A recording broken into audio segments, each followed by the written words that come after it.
एकाला जेव्हा मी आता डाएट देते, मग तुम्ही आम्हाला प्रोटीन किती टक्के दिलं याच्यामध्ये, म्हणजे आमच्या शरीराची झीज भरून निघेल, म्हणजे आमच्या शरीराला जेवढं आवश्यक प्रोटीन आहे हे याच्यातून मिळतंय का, असा पहिला प्रश्न असतो.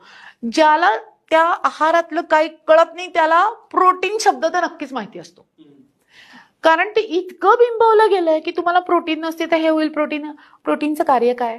शरीरातली झीज भरून काढणं, हे पहिलं कार्य आहे. त्या शरीराची झीज होतच नसेल तर भरून काय काढणार आहे? व्यायाम करा ना तेवढा. म्हणजे माझ्या म्हणणं आहे की रोजच्या कामांमध्ये जेव्हा तुम्ही स्वतःला इन्व्हॉल्व करताल, व्यवस्थित व्यायाम करताल, तेव्हा ती प्रोटीन वापरली जाणार आहेत. शेवटी जे काही एक्सेस खातो ते फॅटमध्येच कन्वर्ट होत आहे.